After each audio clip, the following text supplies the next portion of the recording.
How NFF, the House of Corruption, mismanaged another 1.6 billion naira from government for 2018 World Cup.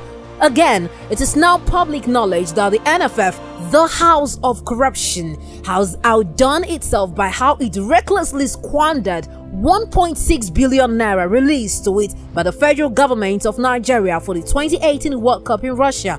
This money was meant to cover the Super Eagles right up to quarterfinals of the World Cup, but the team failed to go past the group stage of the tournament.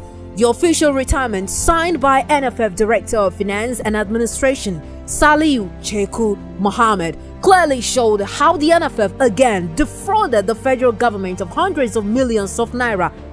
As has been their gangster style, this ridiculous one-page retirement was not accompanied by any supporting documentation like vouchers, receipts, approvals, and even breakdown. It also contained lies, fabrications, and fictitious claims.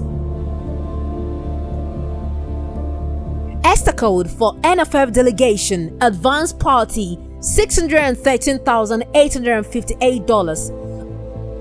A staggering $613,858 was reported by NFF to have been spent as ESTA code for their delegation as an advance party of 7 officials: Musa Amadu, Bola Oyeyode, Tunde Aderingbigbe, Nasiru Jibrin, Bako Aliyu Lawal, CP Omar, 17 days, 16 board members, $6,000 each, and 11 NFF staff duty at World Cup: Emmanuel Ayebumi, Tolu Abe, Barnabas Joro, Okeobi, Alizo Chuks, Muniru Tijani, John Adelowo, Rafiu Yusuf, Tajuddin Tiaminu, Sunday Okai, Abdullahi Magaji were paid between $381 and $425 and for 10 days only.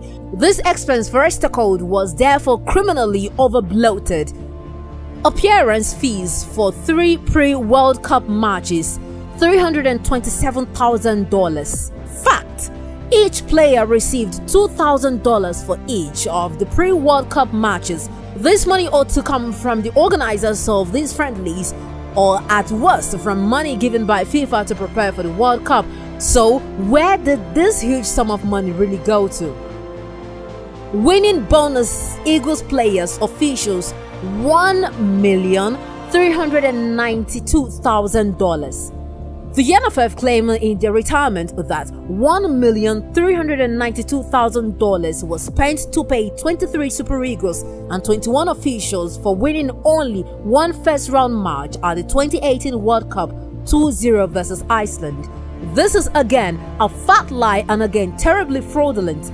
Fact: the players were only paid $15,000 each for the win over Iceland, and they received nothing for the losses to Argentina and Croatia. Many of the players confirmed this. If each of the 44-man Super Eagles crew was paid $15,000 each, what was paid was just $660,000 and not $1,392,000. Pinnick and his Stephen Bunch must be made to fully account for this money. Misappropriation and misapplication of $449,615. The NFF claimed they borrowed $168,500, $68,500 for the use of the country's under-20 women's team, $158,000 for the Super Eagles 2019 AFCON qualifier in Seychelles, as well as $54,615 for the Golden Eagles outing at the Zonal Under-17 AFCON qualifiers in Niger. Fact: the NFF do not have the statutory powers to appropriate funds from different subhead to another. This is misappropriation and misapplication of government funds, as the NFF do not have the power for verment. It is only the appropriating authority that can do so, and that would mean getting the presidency via the sports ministry to match such application to the National Assembly for approval. Others, $300,000 in the most amateurish retirement ever, verment ever. The NFF claimed to have spent $300,000 and others. This is unacceptable and again the most fraudulent ever if this sum of money was paid out as bribe to top government officials. Yet, in all this misappropriation and misapplication of government funds, a world-renowned auditing firm like PricewaterhouseCoopers could be said to have ever given the NFF a clean bill of health. Something is very, very, very wrong. The federal government of Nigeria and the various anti-corruption agencies must act fast and bring to book all those persons and companies who have today made the NFF the house of corruption.